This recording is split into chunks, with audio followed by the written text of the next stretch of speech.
What if I told you that the book of Revelation wasn't the first time the 144,000 appear in Scripture? Most people think this mysterious group, sealed, marked, and standing with the Lamb on Mount Zion, was only revealed to the Apostle John alone. But what if they were seen centuries earlier? Not by a Christian, not even in the New Testament, but by a Jewish prophet in exile named Daniel. At that time, your people, everyone whose name is found written in the book, will be delivered. This isn't a random coincidence. What Daniel was told to seal, John was commanded to unseal. And when you put the pieces together, you'll see that Daniel foresaw the 144,000 before John ever wrote Revelation. But almost no one connects the dots. Today we will. Daniel saw a sealed book and a resurrected remnant. Let's go back to the final chapter of the book of Daniel. Daniel 12 is not just a vague prophecy about the end. It contains the same elements that we see in Revelation: a time of great tribulation, a rescue of the faithful, a book that determines who is delivered, a resurrection of the righteous, and a sealing of prophetic knowledge. There will be a time of distress, such as has not happened. But at that time, your people, everyone whose name is found written in the book, will be delivered. This is almost identical to Revelation 7 and 14. The 144,000 are sealed before the tribulation. They are redeemed from the earth. Their names are written on their foreheads, and they are delivered, preserved, and stand victorious with the Lamb.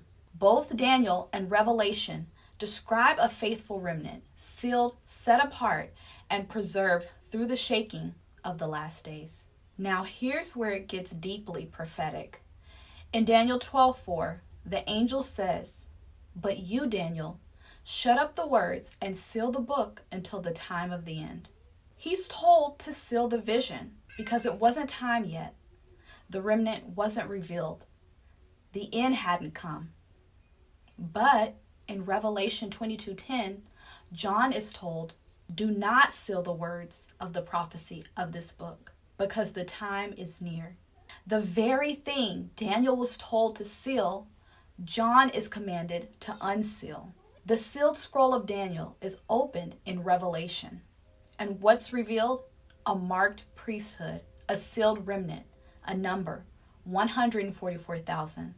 New Testament scholars write this: whereas Daniel was told to seal his prophecy because it referred to a distant future, John is commanded not to seal his because the appointed time has drawn near.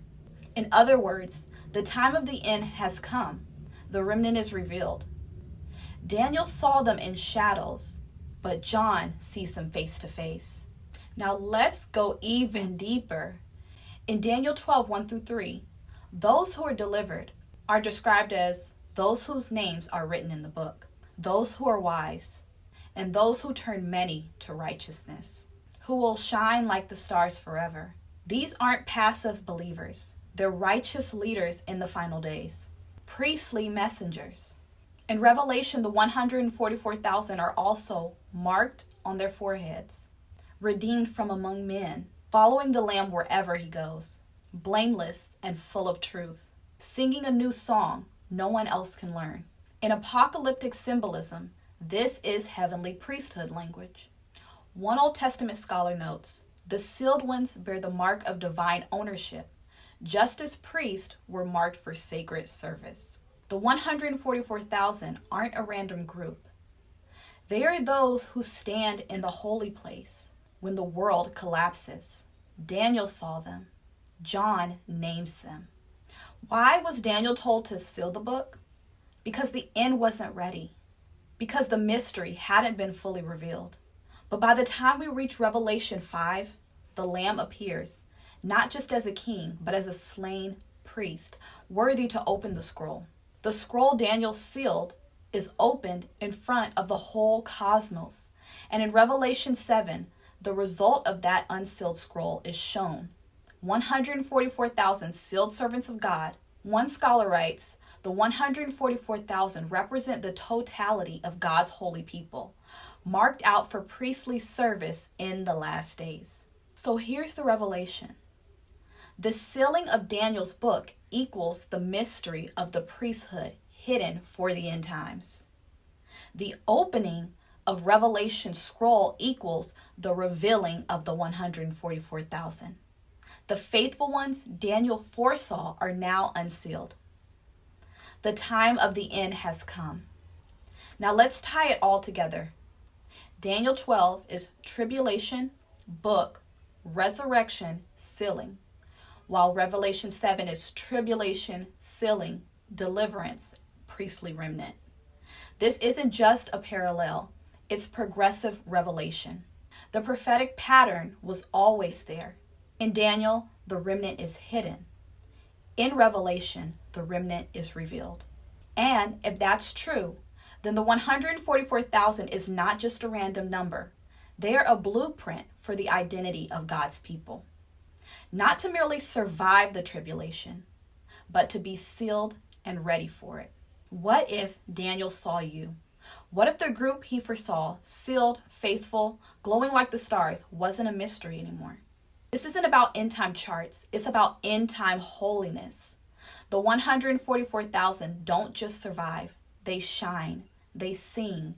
They follow the Lamb wherever he goes. In every generation, there's a remnant, a holy priesthood, a people who say yes before they understand the full cost, and heaven marks them. They are priests of a kingdom not made with human hands.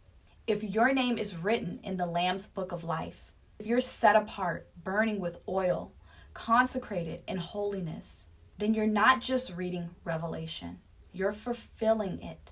Watch this video for more, and I'll see you there.